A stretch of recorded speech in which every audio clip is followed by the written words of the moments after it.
এখানে আগামীকাল ঈদ, কিন্তু পরিবারের ঈদ তো কিভাবে যাবে আমরা সেটা বুঝছি। আসলে এখানে সান্ত্বনা দেওয়ার মতো কি কোনো ভাষা নাই আমাদের।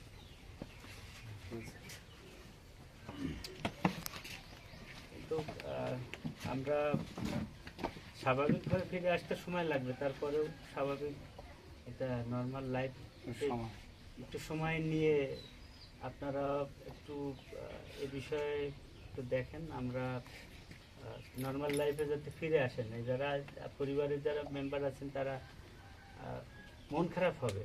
মন খারাপ তো, একটা সন্তান বিগত হয়েছে, সে অনেক আশা করে, আশা নিয়ে ভরসা নিয়ে তো বিদেশে গিয়েছিল, কিন্তু সৃষ্টিকর্তা আসলে উত্তম পরিকল্পনাকারী। তার উপরে কেউ তো হাত নাই, তার রিজিকের মালিক আল্লাহ, সব কিছুর মালিকই তিনি। তিনি যেটা সবার জন্য ভাগ্যে রেখেছেন সেটাই আর কি আমাদের মেনে নিতে হবে, পায়ে হেঁটে সেটা আমাদেরকে বরণ করে নিতে হবে। মন খারাপ থাকবে, তারপরও মেনে নিতে হবে, এর কোনো বিকল্প নাই। এবং মনে মনে আল্লাহ তাআলার সিদ্ধান্তের প্রতি খুশিও থাকতে হবে। ও তো বড় ছিল না? হ্যাঁ, বলেছি ভাই নাকি না? ছোট কি দুই ভাই?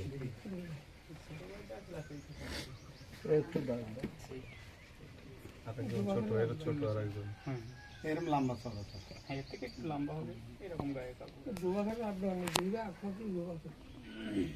আপনার বড় ছেলে না?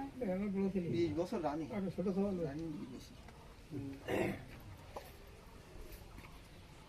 যাই হোক, আমরা আপনাদের সাথে ঈদের যে আনন্দটা আছে, আনন্দটা ভাগাভাগি করে নেওয়ার জন্য আসছে আর কি। আসলে আপনাদের সবকিছু বুঝেই, সবকিছু আপনারাও বোঝেন, আমাদের কিছু সীমাবদ্ধতা আছে।